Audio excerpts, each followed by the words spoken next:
e desejos pessoais e pecaminosos.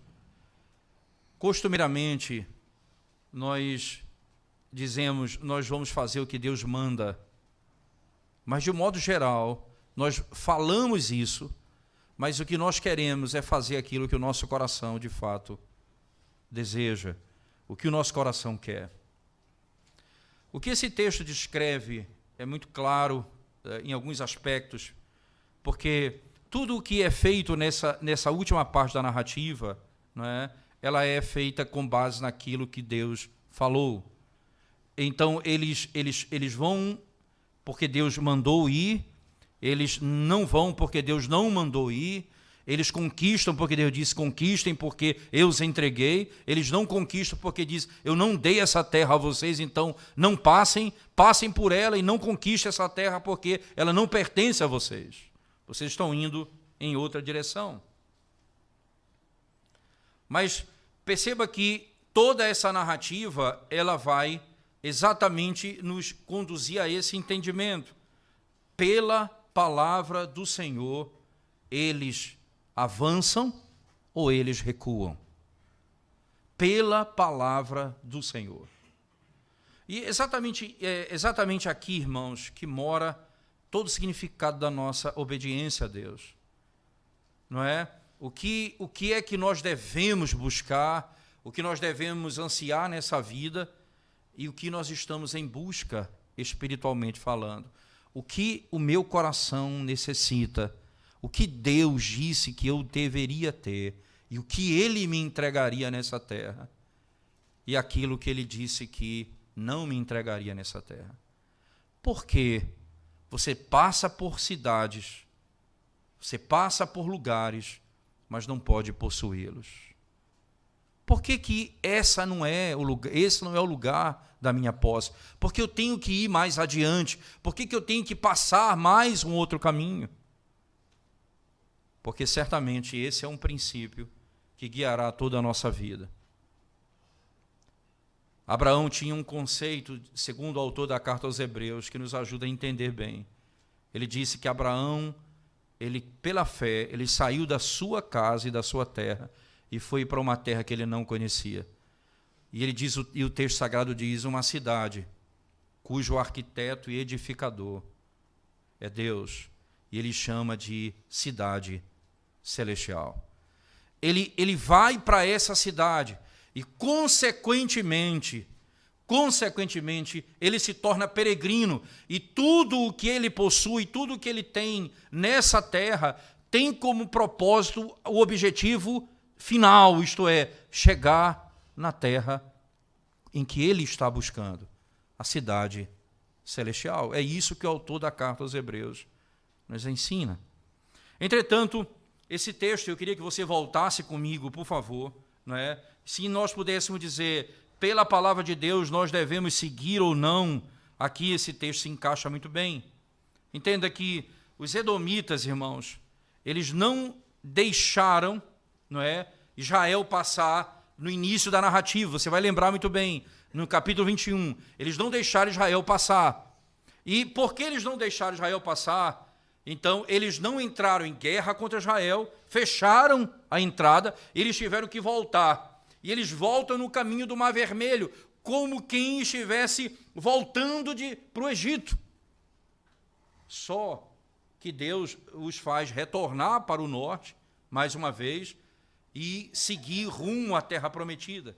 Agora, eles vão ter que entrar de novo, só que por uma outra região da terra de Edom. Já não é mais o mesmo rei daquela região onde eles tentaram entrar e não conseguiram. Agora eles vão para uma outra região de Edom. Mas eles não vão deixá-los entrar. É interessante. Os israelitas, eles foram forçados a viajar para o Mar Vermelho, como nós descrevemos anteriormente. Isto é, eles estavam andando para longe da terra prometida. Quando eles chegam às portas da terra prometida, é fechada a porta. E eles então voltam para o lugar de onde eles saíram, como quem estivesse dizendo, nós estamos de volta para a escravidão, nós estamos dando as costas para a terra prometida. Então Deus disse o seguinte, não é? Essas são as palavras, e Deus vai dizer com muita clareza isso. Eu queria que você abrisse o texto comigo no livro de Deuteronômio, capítulo 2, porque aqui essa história é repetida em Deuteronômio e nos ajuda muito bem a entender a realidade aqui tratada. Deuteronômio capítulo 2, Deuteronômio 2, versículos de 1 a 7. Deuteronômio capítulo 2, versículos de 1 a 7. Diz assim o texto sagrado. Só um momento, por favor, irmãos. Deuteronômio 2, de 1 a 7.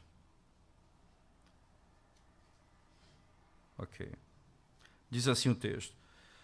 Depois viramo-nos e seguimos para o deserto, caminho do Mar Vermelho, como o Senhor me dissera, e muitos dias rodeamos a montanha de Seir. Então o Senhor me falou, dizendo: tende já rodeado bastante esta montanha, virai-vos para o norte. Ordena o povo, dizendo: passareis pelos limites de vossos irmãos, os filhos de Esaú, que entenda que é Edom, não é? Que habitavam em Seir, e eles terão medo de vós, portanto guardai-vos bem. Não vos entremetais com eles, porque vos não darei da sua terra, nem ainda a pisada da planta de um pé, pois a Esaú dei por possessão a montanha de Seir. Comprareis deles, por dinheiro, comida que comais, também a água que bebais, comprareis por dinheiro, pois o Senhor teu Deus te abençoou em toda a obra das tuas mãos. Ele sabe que andas por este grande deserto. Estes 40 anos o Senhor teu Deus esteve contigo, coisa nenhuma te faltou. É interessante que é exatamente o que vai ser descrito no texto, não é?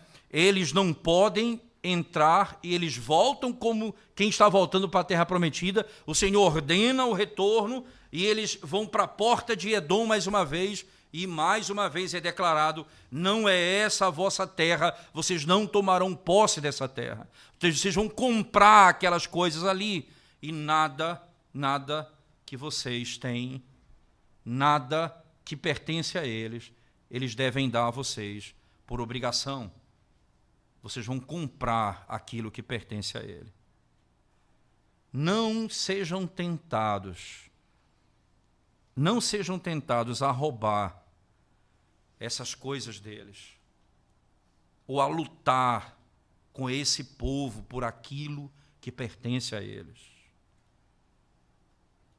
Porque Deus prometeu aos israelitas Canaã, não Edom. Porque Deus prometeu ao seu povo Canaã, não Edom. E muitas vezes nós somos tentados quando passamos pelo caminho rumo à terra prometida. Nós somos tentados com as coisas dessa terra e queremos possuí-las, adquiri-las, simplesmente acreditando que aqui é o lugar onde nós habitaremos. Não foi essa a terra que Deus nos prometeu. Foi Canaã a terra que Ele nos prometeu. Os edomitas não permitiram a passagem de Israel por meio do seu país. Esses anteriormente fizeram assim, esses também agora farão a mesma coisa.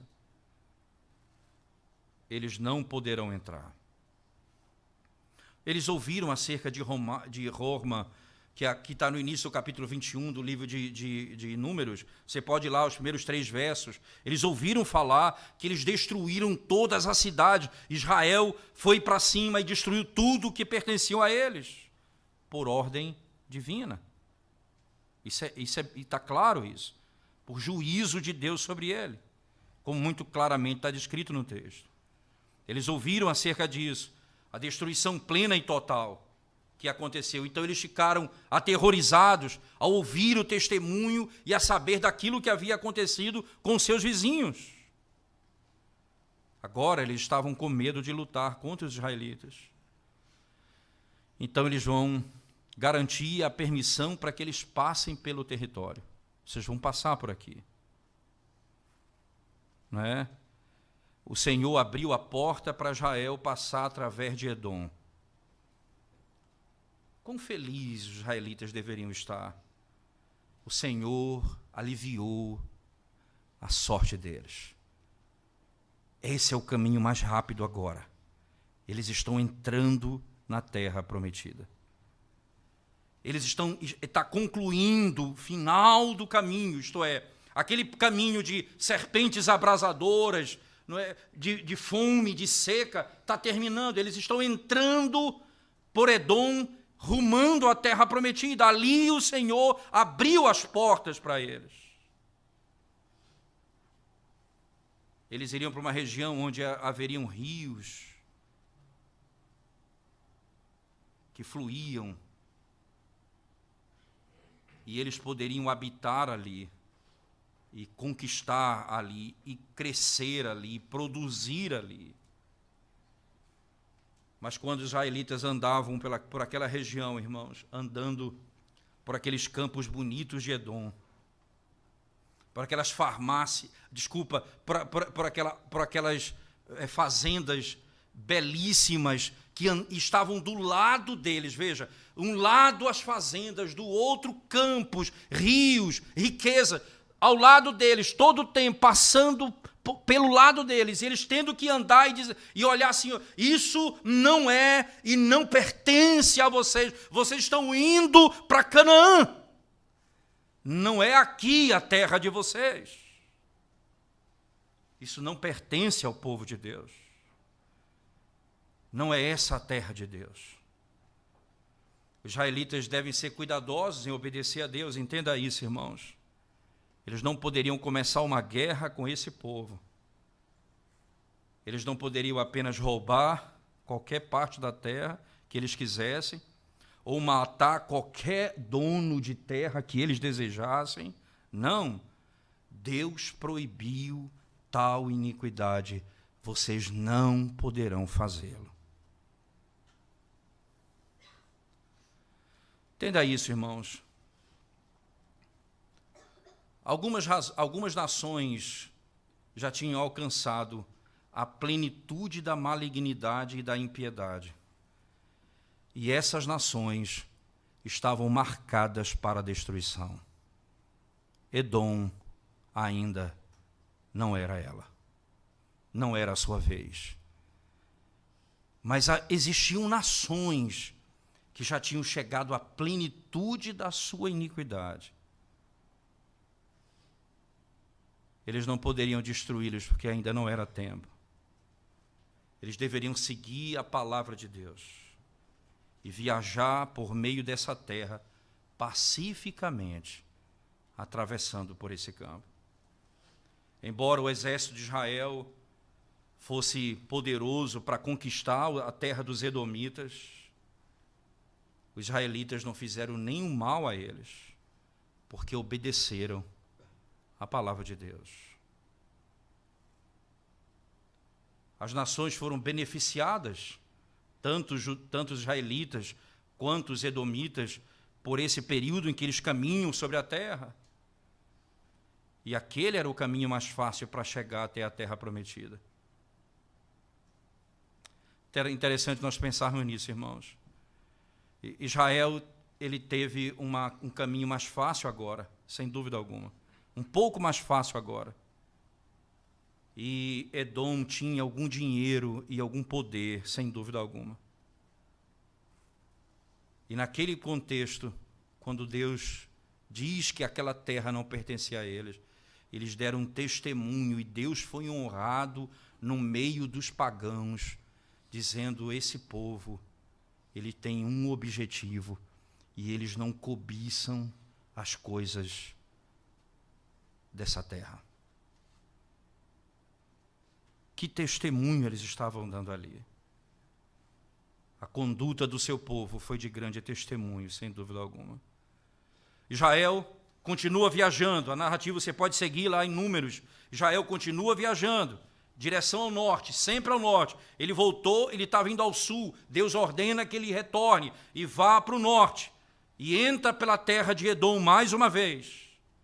Agora eles estão alcançando esse limite, que era perto do rio Zered, como está descrito no texto.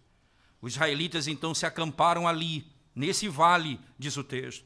No outro lado estava outro país, a terra de Moabe. Veja, você tem Edom, e eles se acampam ali, do outro lado estava Moabe.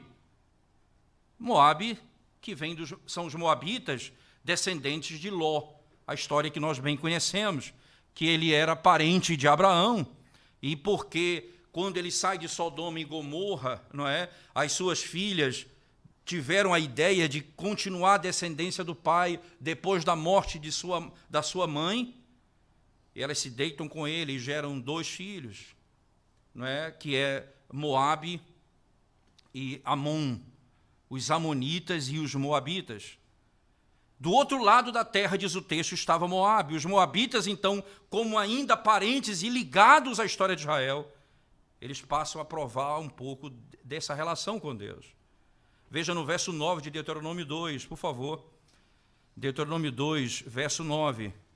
Veja o cuidado da expressão no texto. Diz assim: Então o Senhor me disse, não molestes Moabe, e não contendas com eles em peleja, porque te não darei possessão da sua terra, pois dei-a em possessão aos filhos de Ló. Pois dei aos filhos de Ló, que exatamente Amon, os amonitas, e Moabe, os moabitas. Entenda, o texto é claro, não é essa a posse que vocês terão. Passem por essa terra também. Você percebe que tudo eles estão agindo pela palavra, eles estão entrando em terras que não são deles, em povos que não são seus. E eles então têm que seguir os parâmetros de Deus. Vocês vão passar por ela. Não tomem essa terra para vocês. Deus prometeu aos israelitas Canaã, não Moabe.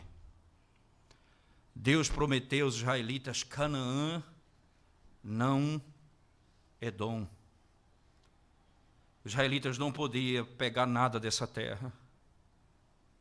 A terra estava diante deles, aberta, pronta, mas eles passavam por ela e não podiam possuí-la. E foi exatamente aqui, irmãos, quando eles se acamparam no vale de Zered, como diz o texto. Essa é interessante, é a última, não é, em que aconteceu a história em que os soldados desobedientes morreram. Quando a Escritura descreve muito bem, foi exatamente aqui. Interessante pensar, irmãos, que uma geração inteira daqueles que lutam, ou dos valentes, dos homens valentes, pereceram naquele campo, assim como o Senhor havia dito a eles. Quando essas expressões são utilizadas, eu queria que você olhasse comigo no Deuteronômio 2,13, veja, essa é uma história que ela vai sendo contada em Deuteronômio, e bem mais explicada. 2,13 agora, por favor, diz assim o texto.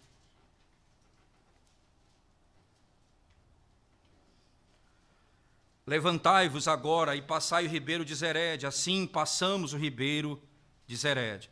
Você percebe que isso tudo ele descreve como Deus ordenando. Levantai agora e passem por ele.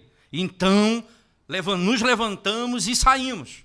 Eles pararam no vale, porque Deus ordenou, agora eles vão seguir, porque Deus também os ordenou. Não há nada que Deus não ordene, que eles não façam. O caminho é exatamente o caminho que o Senhor estabeleceu para eles. Os israelitas marcharam adiante.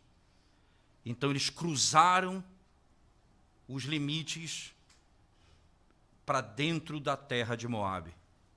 Eles entraram na terra de Moabe. Não houve derramamento de sangue nesse país, nesse lugar, nesse local. Até aqui, nenhum derramamento de sangue.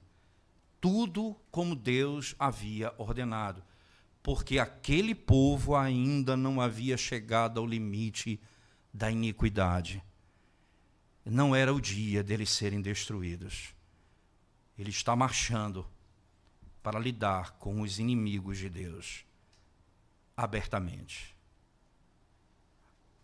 Não houve derramamento de sangue, porque Deus, aquele que governa e que ordena o exército de Israel, os proibiu de ir contra os moabitas e de lutar contra eles. Os moabitas não ajudaram os israelitas no caminho. É interessante, isso é muito claro. Você vai ver, por exemplo, em Deuteronômio 23, 4. Essa é uma declaração bíblica muito clara. Deuteronômio 23, verso 4.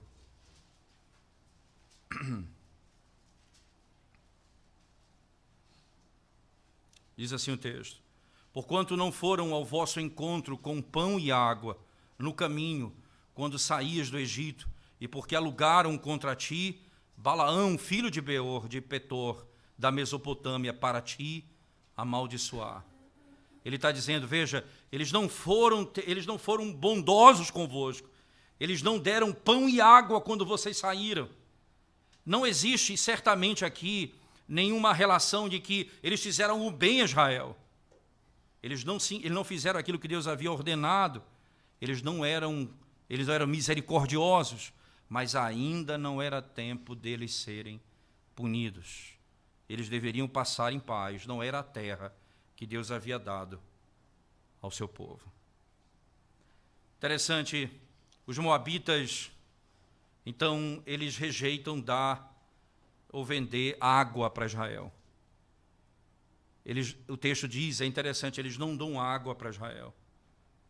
E interessante que nesse incidente poderia até haver um conflito, entenda, eles estão passando, eles não dão nem vendem água, eles são cruéis, eles não vão a eles com socorro.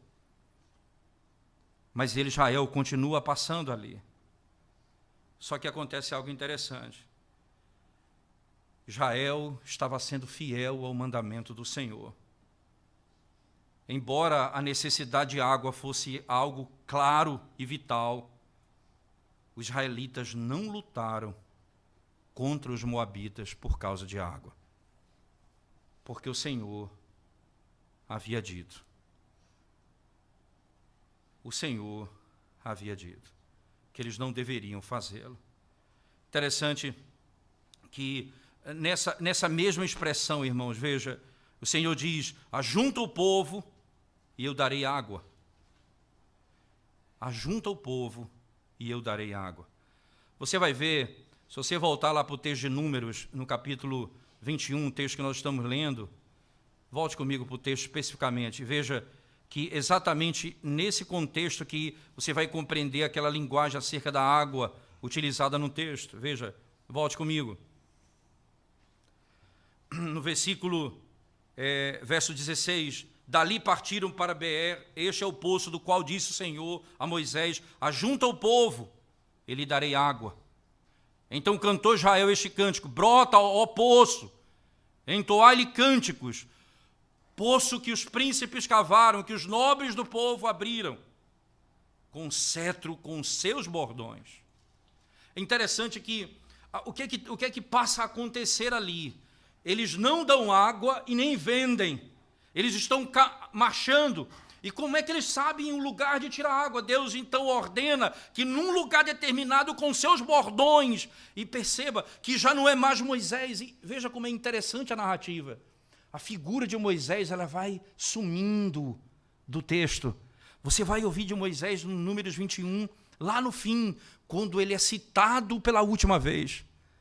Por quê? Já foi dito que ele morreria, e já foi dito que ele não entraria na terra prometida. Morreu Miriam, morreu Arão, agora Moisés está indo para a morte. E agora você percebe que já não é mais o cajado de Moisés, mas os 10 bordões dos príncipes. Agora são os príncipes que estão fazendo, diz o texto, porque os príncipes cavaram, que os nobres do povo abriram, com cetro com seus bordões. Os príncipes fizeram. Já não foi Moisés aqui. Interessante que esse é um aspecto que você percebe muito bem na revelação bíblica, quando você tem a figura de um indivíduo que representa todas as estruturas e os ofícios do Antigo Testamento, como Moisés. Mas Deus tem um propósito de estabelecer um governo, e esse governo que vai ser claramente manifestado no Novo Testamento, que é governado por liderança, por presbíteros, entenda? Não é apenas uma pessoa, mas muitas. Isto é um grupo de liderança, não apenas um que governa. É o que acontece, por exemplo, com os apóstolos. Os apóstolos são escolhidos, mas eles são enviados e vão escolhendo presbíteros nas igrejas. Já não é apenas um indivíduo, mas muitos. Assim também acontece no Antigo Testamento. O mesmo princípio. Moisés, ele vai sumindo da narrativa. E agora, Deus faz brotar água do chão, sem que ele soubesse exatamente, sem que o povo soubesse que ali havia água. Eles não vão roubar a água deles, não vão comprar. E o povo é cruel e não dá água para Israel. Então Deus diz: eu não apenas te guio e diz onde você deve ir, onde você não deve ir, o que você deve adquirir, o que você não deve adquirir, qual é a cidade que eu te prometi, qual é o caminho que você deve seguir. Eu também supro as tuas necessidades. Eu não apenas te guio, mas eu te sustento. Seja fiel a mim. Faça o que eu te ordeno. Anda nos meus caminhos. Não deixe o teu coração se encher pela glória desse mundo, encher de prazer pela glória dessa terra. Segue, porque não é essa a cidade que Deus te deu. Ele te deu Canaã. É para lá que nós estamos. E nessa caminhada, Ele vai fazer jorrar água de um lugar improvável.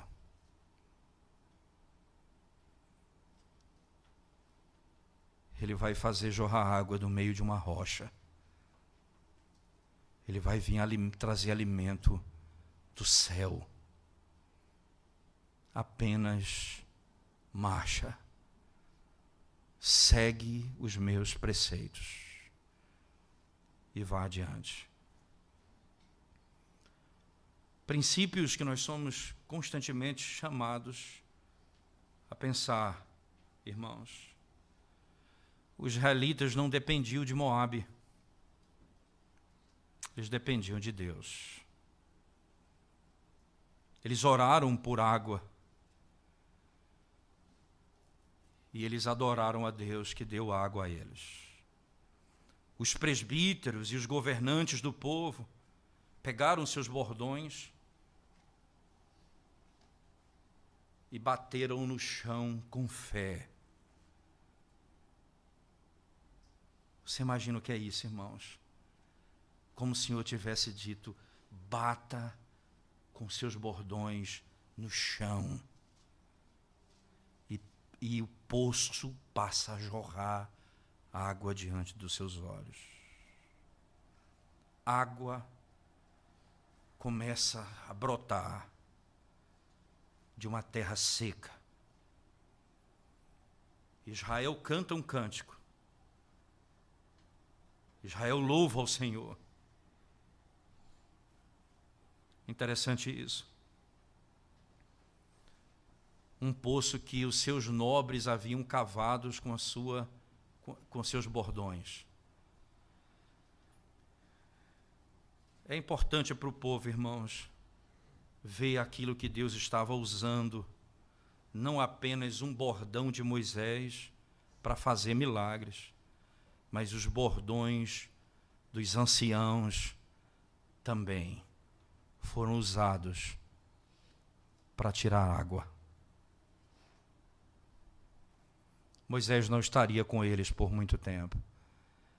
Agora, eles tinham que confiar em Deus. Mas a viagem não termina aí. Eles continuam viajando para o norte. Até isso, sempre para o norte. Até eles chegarem no limite de Moabe, que estava perto do rio Arnon, que está descrito em Números 21. Veja, ao norte de Moabe, irmãos, não é? Você vai ter dois países, podemos dizer assim, não é? Que são chamados a terra dos Moabitas, não é? E a terra dos Amoritas, como está descrito no texto. Dos Moabitas, dos Amonitas e dos Amoritas. Interessante que os Amonitas, eles eram descendentes de Ló, como nós já sabemos disso, não é? Então, isso já é claro, como já lemos em Deuteronômio 2, 19. Deus prometeu aos israelitas a terra dos cananeus, não a terra dos amonitas. Não é essa a terra, vocês vão passar por ela. Pela terceira vez, o exército de Israel foi retido pela palavra de Deus. Vocês não vão lutar contra eles. Pela terceira vez, eles entram em uma cidade e saem, entram em uma cidade e saem, entram em outra cidade e são restringidos. Não partam para a batalha contra eles. Não é essa a terra. Não foi a terra dos amonitas que eu entreguei. Foi a terra de Canaã. Certamente a terra de Canaã. Quem são esses amoritas, irmãos, como o texto descreve? Né? Quem são os amoritas? É interessante nós entendermos isso. Eles eram cananeus. Aqui começa a história, no sentido da posse da terra. Eles eram descendentes de Canaã. Por exemplo, se você abrir sua Bíblia lá no livro de Gênesis, no capítulo 10, verso 15 e 16, por favor. Gênesis 10, verso 15 e 16.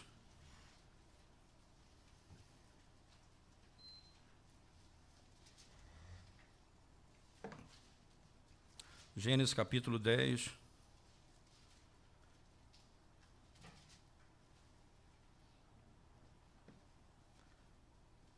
Aí você vai ter exatamente nesse texto, especificamente a descrição dessa história.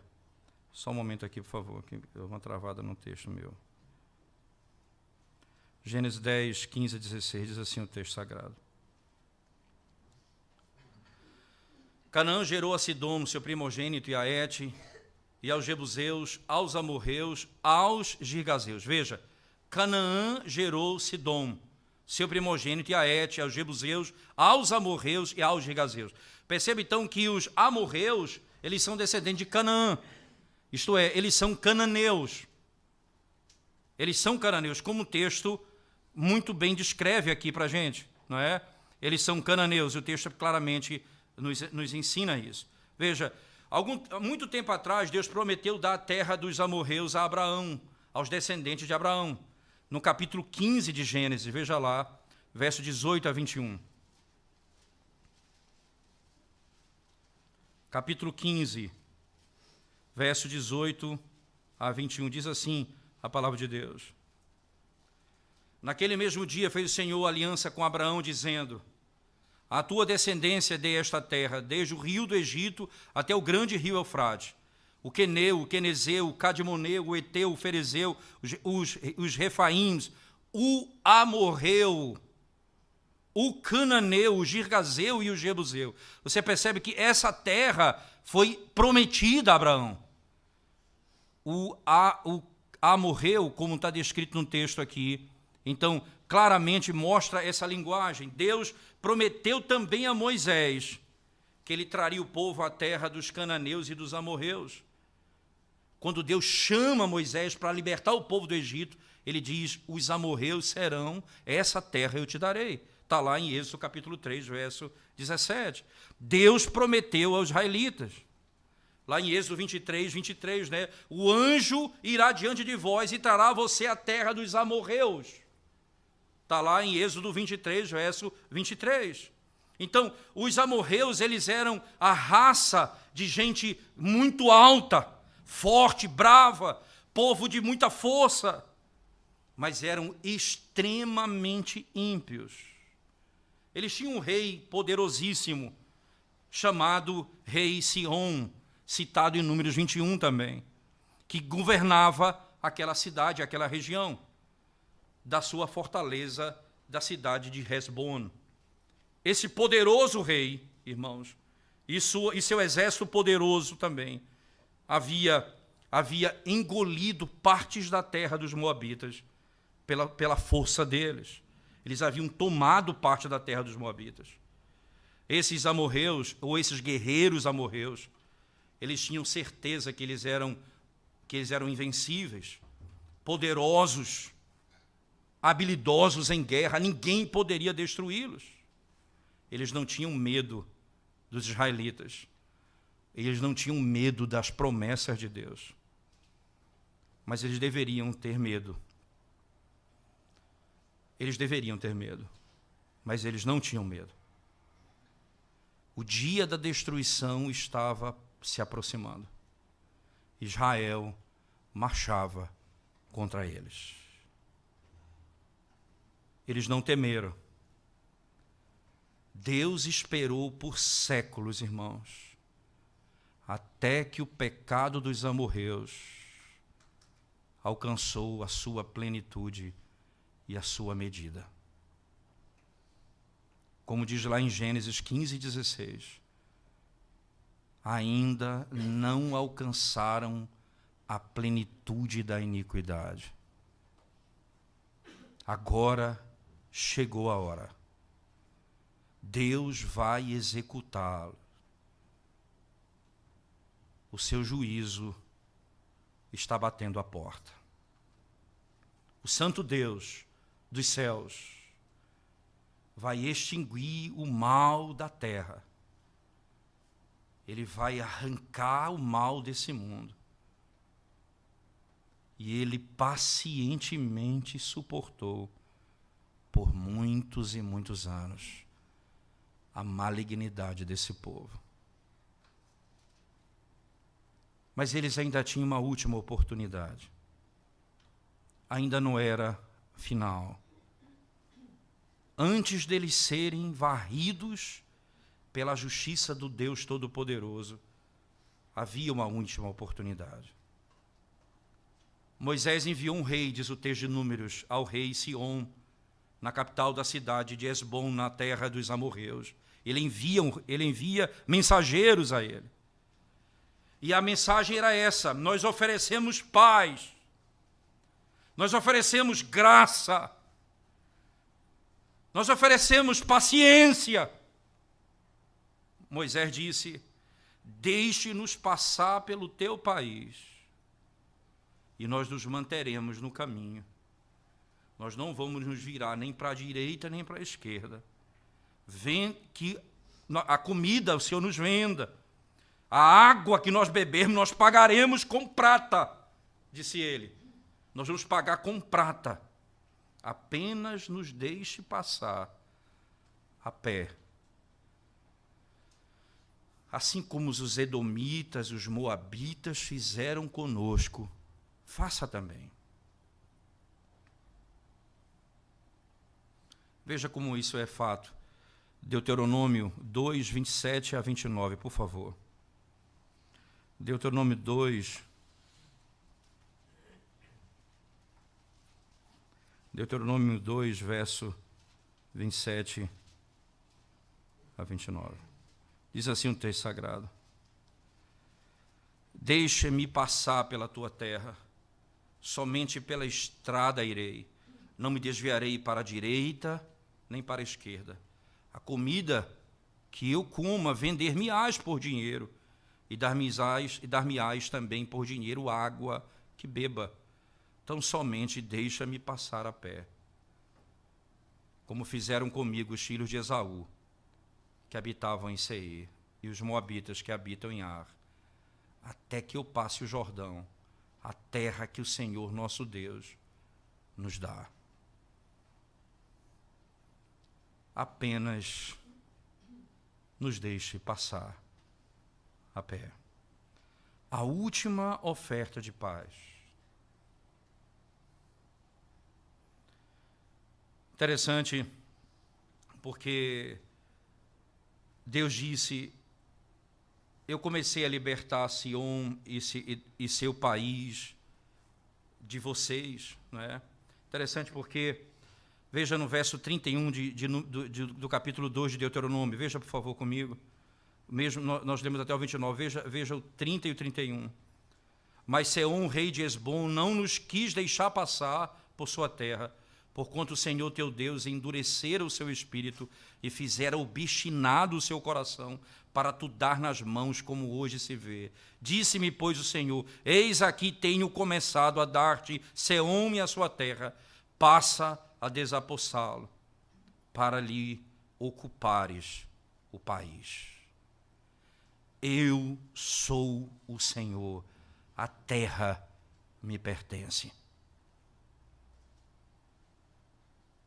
Nós não temos direito em nada nesse mundo se somos infiéis a Deus, se somos inimigos de Deus. Foi assim no Éden. Deus colocou o homem no jardim e a mulher para trabalhar, cuidar e obedecer ao Senhor, e eles iriam usufruir da terra. Quando eles foram expulsos da terra, foi porque eles pecaram contra Deus, eles se rebelaram contra o poderoso, eles se colocaram como inimigos de Deus e não poderiam mais usufruir da terra. Eles não tinham direito sobre aquela terra. Eles eram ímpios e Deus ia destruí-los. O Senhor endureceu o coração dele e fez o coração dele obstinado. Quando Deus endurece o coração de um homem, séculos, irmãos, de pecado, e Deus pacientemente esperou. Quando Deus endurece o coração, é porque Ele vai trazer destruição. É o que acaba acontecendo. Essa nação vai ser destruída aos olhos de todos. Interessante, Deus não destrói esse povo ímpio simplesmente varrendo esse povo com um tipo de dilúvio, como Ele fez com toda a terra nos dias de Noé. Ele poderia ter feito isso. Deus não destrói essa cidade ímpia, fazendo chover fogo dos céus, como Ele fez com Sodoma e Gomorra, nos dias de Abraão. Deus não traz julgamento sobre eles, ou sobre os seus deuses, com pragas como fez no Egito. Não fez assim, não. Dessa vez, Deus vai varrê-los com as espadas dos homens. Os amorreus, eles foram completamente destruídos pelos israelitas. O poderoso rei, alto em estatura, nanico em temor ao Senhor, ele caiu pela espada. Todos os seus filhos, todos os seus soldados caíram pela espada. Todo o seu povo caiu pela espada. A cidade foi capturada. Nenhum homem forte pôde se manter de pé diante da espada que veio do Senhor. O Senhor deu todo aquele país dos amorreus para Israel. Israel tomou toda a terra dos amorreus, desde o rio Arnon, no sul, até o rio Jaboque, que vai para o norte. Eles não tocaram na terra. Interessante isso. Eles não tocaram na terra dos amonitas, não tocaram na terra dos moabitas. Agora o Senhor entrega a terra dos amorreus, porque já havia sido determinado pelo próprio Deus no texto lá de Gênesis. Deus prometeu que essa terra seria do povo de Deus. Interessante que eles fazem Você percebe que aí não é o desejo de possuir a terra, agora é fazer o que Deus manda. Essa terra não, essa terra não, essa terra eu te entrego nas mãos. Agora vai e toma a terra com a força que eu te dou. Pela primeira vez na história, Israel tem uma terra. Pela primeira vez na história, Israel tem uma terra. Que pertencia aos amorreus, agora pertencem a eles. Nada mais.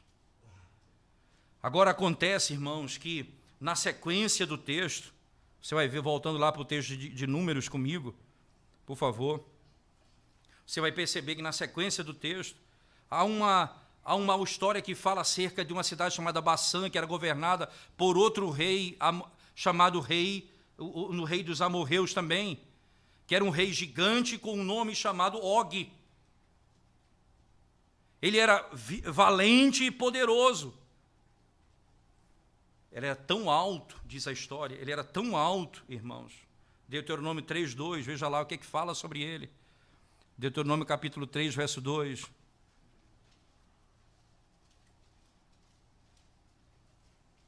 Então o Senhor me disse, não temas, porque a ele e a todo o seu povo e a sua terra dei na tua mão, e falhei como fizeste a Seom, rei dos amorreus, que habitava em Esbom. Esse vai ser tomado. Veja o verso 1. Depois nos viramos e subimos o caminho de Bassã, e Og, rei de Bassã, nos saiu ao encontro, ele e todo o seu povo, a peleja em Edrei. Então o Senhor me disse, não temas, porque a ele e todo o seu povo e toda a sua terra dei na tua mão, e far-lhe-ás como fizeste a Seom, rei dos amorreus, que habitavam em Esbom. Deu-nos o Senhor, nosso Deus, em nossas mãos, também a Og, rei de Bassã, e a todo o seu povo, e ferímo-lo, até que lhe não ficou nenhum sobrevivente. Nenhum sobrevivente. Conta a história dessa destruição, que esse rei, irmãos, era tão valente, era tão alto que não havia cama que o coubesse. A tamanho tão grande como ele era, não havia cama que o coubesse. Não há força, não há poder, não há violência que possa se levantar contra o Deus Todo-Poderoso e não ser destruída. O Senhor vai destruindo os seus inimigos, um por um. Todos foram destruídos, como nós acabamos de ler no texto. Interessante nós pensarmos nisso, irmãos. Nenhuma dessas cidades ficou de pé, todas foram destruídas. Israel tem agora uma nação, tem agora um país e uma terra que diz, essa terra nos pertence, a terra dos amorreus. Agora essa terra pertence ao povo. As casas já tinham sido construídas, os campos já tinham sido semeados, tudo já havia sido plantado. Eles tinham sido sem casa, eles andavam como quem não tem onde morar, por 40 anos eles andaram.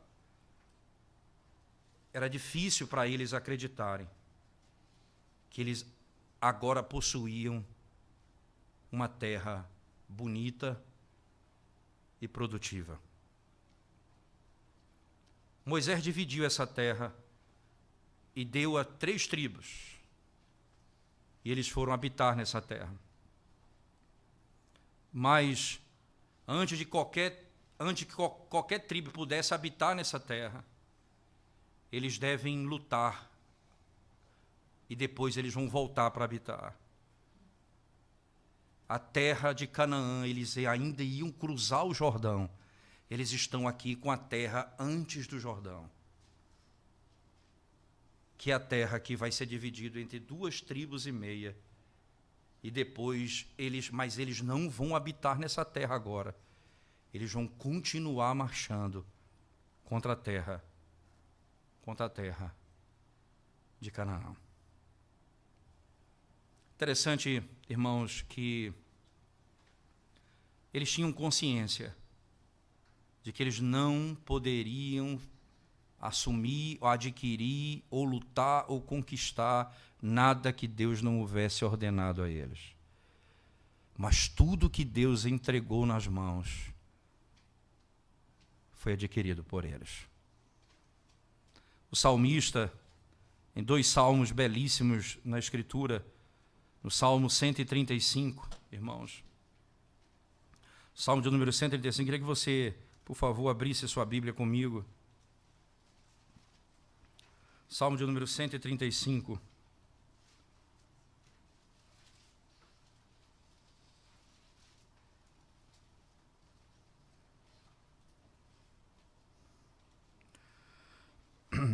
Salmo de número 135, verso 1, 3 e o verso 5. Salmo 135, verso 1, 3 e o verso 5. Diz assim a palavra de Deus.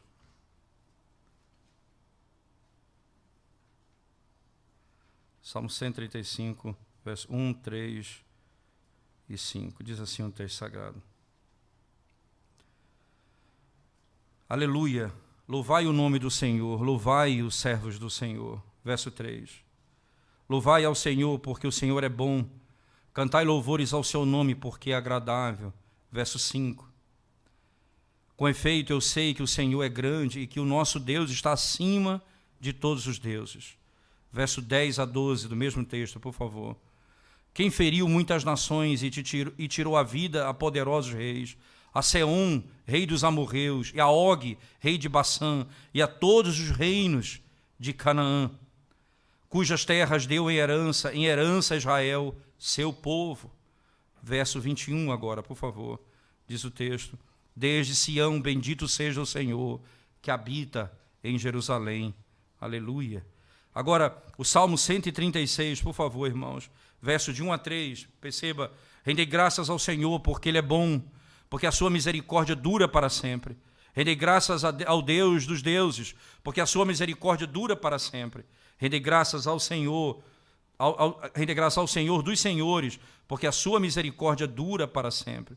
Agora o verso 17, por favor, até o 22, diz assim: aquele que feriu grandes reis, porque a sua misericórdia dura para sempre, e tirou a vida a famosos reis, porque a sua misericórdia dura para sempre. A Seom, rei dos amorreus, porque a sua misericórdia dura para sempre. A Og, rei de Bassã, porque a sua misericórdia dura para sempre. Cujas terras deu em herança, porque a sua misericórdia dura para sempre. Em herança Israel, seu servo, porque a sua misericórdia dura para sempre. Você percebe que 2 salmos, veja que essa história ele tem um papel tão importante na revelação bíblica, porque 2 salmos eles se encarregam de descrever a gloriosa entrada de Israel na terra prometida. E começa ainda pela terra que está aquém do Jordão. As misericórdias do Senhor, a bondade do Senhor, a fidelidade do Senhor, o poder do Senhor, é isso que é exaltado. Não a força do exército de Israel, mas o poder do Senhor em destruir os seus inimigos. Todos eles foram destruídos. Final do livro de Números, capítulo 21, por favor. Volte comigo para o texto, por favor.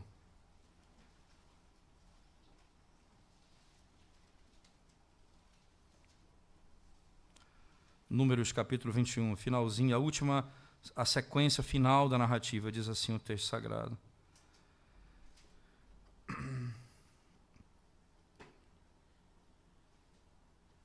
Verso 27, pelo que dizem os poetas, vinde a Hesbom, edifique-se, estabeleça-se a cidade de Seom, porque fogo saiu de Hesbom e chama da cidade de Seom, e consumiu a Ar de Moabe e os senhores dos altos de Arnon.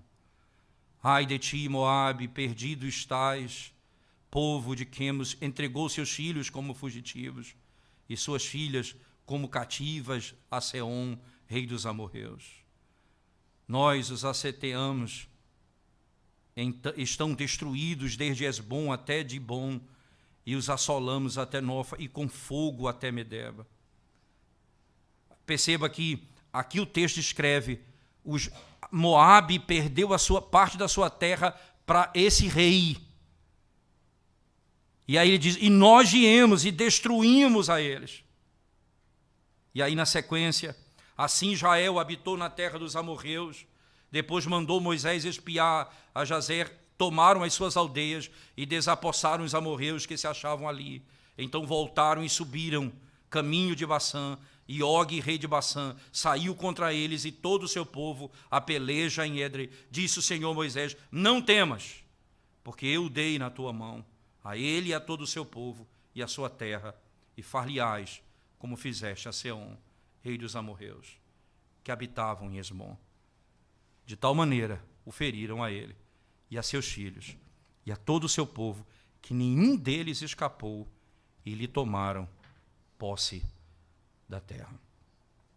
Eles se inflamaram e foram destruídos. Perceba que é exatamente assim que aconteceu com Faraó. Quando, depois de Deus matar os primogênitos deles, e então parece que ele liberta o povo e deixa o povo ir, depois seu coração se inflama de novo de ódio, e ele vai, e aí já era a batalha final. Quando ele vai para destruí-lo, ele é morto. Ele não se rende, ele não se humilha, ele não reconhece o senhorio, ele quer enfrentar Deus e é destruído. Assim foi com o rei. Inflamado o coração, partiram contra ele e foram mortos. Todos eles.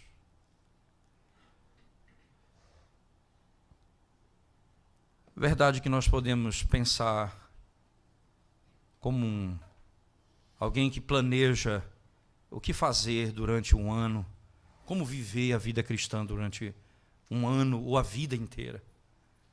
Não se esqueça disso, irmãos. É pela palavra de Deus que nós somos guiados.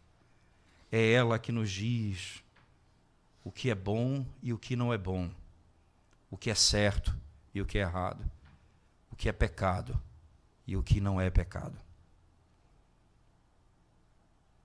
Segundo, lembre-se, é para Canaã que nós estamos indo.